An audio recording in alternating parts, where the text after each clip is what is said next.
सास और बहू का एक दूसरे के संघर्षों को समझना। परिचय। रचनात्मकता और संवेदनशीलता का परिष्कृत संगम सास और बहू के रिश्ते में देखा जा सकता है।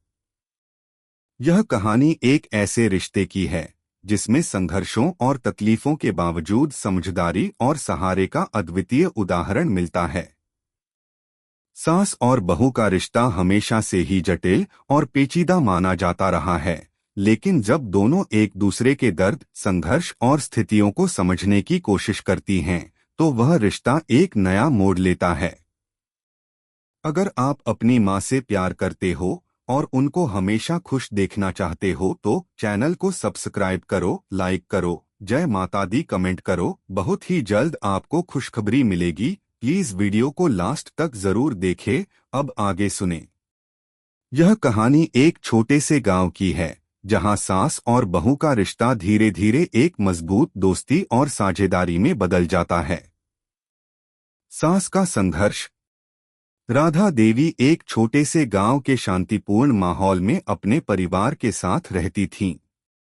वे अपनी उम्र के एक निर्णायक मोड़ पर थीं, जब उनकी उम्र के साथ साथ जिम्मेदारियों का बोझ भी बढ़ने लगा था।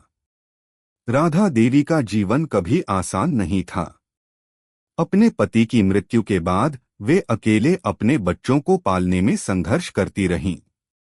अब उनके पास केवल उनका बड़ा बेटा अर्जुन था, जो घर का मुख्य सहारा था। अर्जुन की शादी हो चुकी थी और उसकी पत्नी रानी गांव में ही रहती थी।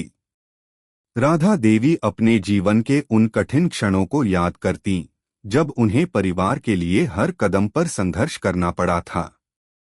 किसी ने कभी उनका सहारा नहीं दिया था, लेकिन उन्होंने कभी हार नहीं मानी। बेटे के बड़े होने के बाद उन्हें उम्मीद थी कि अब जीवन कुछ आसान हो जाएगा, लेकिन ऐसा नहीं था। अर्जुन की पत्नी रानी घर में नए बदलाव लेकर आई थी और राधा देवी को लगता था कि रानी के आने के बाद उनका स्थान कुछ हद तक सीमित हो गया था। राधा देवी को यह समझ में नहीं आता था कि उनका बहू के साथ संबंध क्या होना चाहिए। वह चाहती थीं कि रानी उनके साथ बातचीत करे, उन्हें अपने अनुभव बताए, लेकिन रानी चुप रहती थी, जैसे उसे कुछ बोलने की जरूरत ही नहीं थी। राधा देवी के मन में एक खालीपन था, एक ऐसा खालीपन जिसे उन्होंने अपनी उम्र के इतने सालों में पहले कभी महसूस नहीं किया था। बहू का संघर्ष। रानी की कहानी भी कम कठिन नहीं थी। वह एक छोटे से शहर से आई थी और गांव में आकर उसे बहुत सारी नई चुनौतियों का सामना करना पड़ा। शादी से पहले उसे कभी भी ऐसे वातावरण में नहीं रहना पड़ा था जहां हर बात पर कोई टिप्पणी की जाती हो। रानी को हमेशा से यह डर था कि उसकी सास उससे नफरत करती हैं, क्योंकि वह पहले दिन से ही उसे अपना स्थान लेने वाली लगती थी। रानी के मन में यह डर था कि कहीं राधा देवी उसकी तुलना अपनी पुरानी बहू से न करने लगें। घर के काम, उसकी माँ के बारे में, यहाँ तक कि उसकी शादी से पहले की जिंदगी तक, हर बात पर राधा देवी की निगाहें थीं। रानी को लगता था कि शायद राधा देवी यह महसूस करती हैं कि बहू के रूप में उनकी कोई अहमियत नहीं रही है। रानी को यह भी समझ में नहीं आता था कि राधा देवी की उम्र के साथ यह अकेलापन कैसे सामना कर रही हैं। वह हमेशा अपने छोटे छोटे संघर्षों के बारे में सोचती रहती थी, लेकिन राधा देवी के संघर्षों को वह कभी पूरी तरह से समझ नहीं पाई।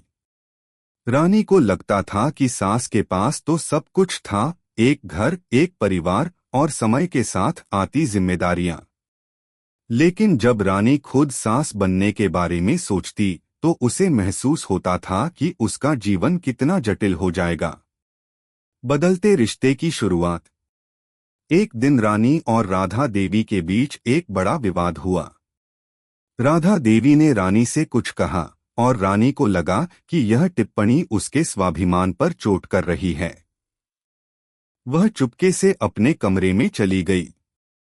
राधा देवी को यह देख समझ में आ गया कि रानी का दिल दुखा है, लेकिन वह अपनी भावनाओं को शब्दों में व्यक्त करने में अक्षम थीं। राधा देवी ने फैसला किया कि अब वह रानी से बात करेंगी, लेकिन इस बार वह उसे बिना किसी आरोप के समझने की कोशिश करेंगी। वे रानी के पास गईं और उसे प्यार से कहा, बेटी, मुझे लगता है कि हम दोनों के बीच कुछ गलतफहमियां हैं। मैं तुम्हें कभी परेशान नहीं करना चाहती थी, लेकिन कभी कभी मेरी जिद के कारण तुम्हें बुरा लग जाता है। मुझे अफसोस है।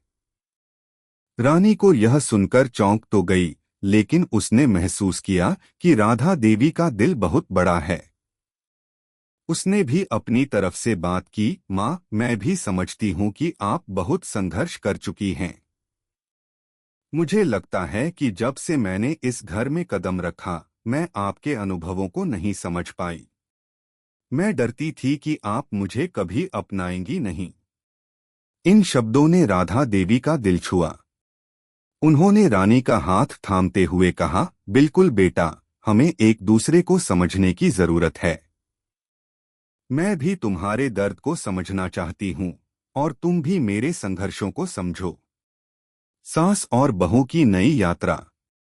इसके बाद रानी और राधा देवी के बीच एक नई दोस्ती की शुरुआत हुई। दोनों ने एक दूसरे से अपनी परेशानियों और संघर्षों के बारे में खुलकर बात की।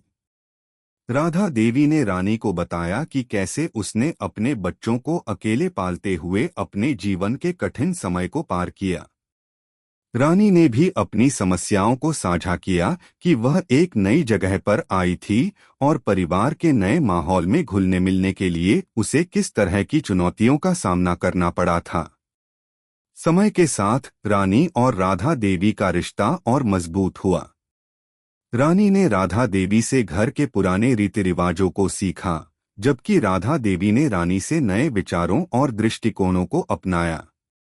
दोनों एक दूसरे के संघर्षों को समझने लगीं और एक दूसरे के सहारे बनी। निष्कर्ष, यह कहानी हमें यह सिखाती है कि सास और बहू का रिश्ता केवल संघर्षों और तकरारों से भरा नहीं होता। अगर दोनों एक दूसरे के संघर्षों को समझें और एक दूसरे को सहारा दें, तो रिश्ते में विश्वास और प्यार बढ़ सकता है। रानी और राधा देवी की तरह अगर हम अपनी गलतफहमियों को दूर करके समझदारी से काम लें, तो हम किसी भी रिश्ते को मजबूत और सुंदर बना सकते हैं। कैसी लगी आपको कहानी? प्लीज कमेंट करो, लाइक करो, सब्सक्राइब करो। धन्यवाद।